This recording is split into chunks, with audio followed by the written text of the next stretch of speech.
எல்லாருக்கும் வணக்கம். பாருங்க பார்த்துக்கிட்டேங்கிறது உங்கள் பிரகிருஷி ஹோம் மேக் சேனல். நம்ம லைஃப்பில் சில பேர் மீட் பண்ணுவாங்க. சில பேர் இருக்காங்க பாருங்கள், அவங்க இருக்கிற இடத்தையும் ஹாப்பியாக வச்சுப்பாங்க, சுற்றி இருக்கிறவங்களையும் ஹாப்பியாக வச்சுப்பாங்க. அவங்க எங்கே போனாலும் அந்த இடம் ஹாப்பியாக இருக்கும். ஸோ அது மாதிரி பர்சனோட ஃப்ரெண்ட்ஷிப் நம்ம லைஃப் லாங் கிடச்சா நல்லா இருக்கும்ன்ற மாதிரி நினைப்போம்.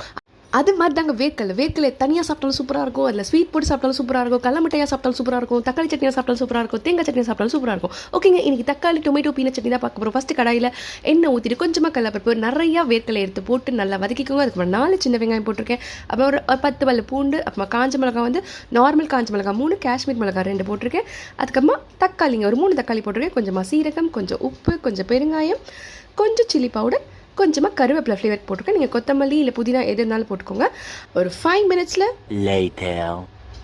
சூப்பராக தக்காளியில் நல்லா சாஃப்டாகி வந்துருச்சு. பாருங்கள், பார்க்கவே சூப்பராக இருக்குல்ல அந்த வேர்க்கடலை, அந்த பூண்டு, காஞ்ச மிளகா. வா, இது அப்படியே ஜாரில் போட்டுட்டு சூப்பராக சட்னி மாதிரி அரைச்சிட்டு வந்துங்க. அதுக்கு தாளிக்க பார்த்தீங்கன்னா எப்பவும் போல் கடுகு, உளுத்தம்பருப்பு நல்லா செவக்க தாளிச்சுக்கோங்க. கொஞ்சமாக கருவேப்பிலை இதெல்லாம் போட்டு தாளிச்சு கொட்டி இது மாதிரி சுட இட்லியில் நிறையா ஊற்றி பிசைஞ்சு சாப்பிட்டு பாருங்களேன், அவ்வளோ சூப்பராக இருந்ததுங்க.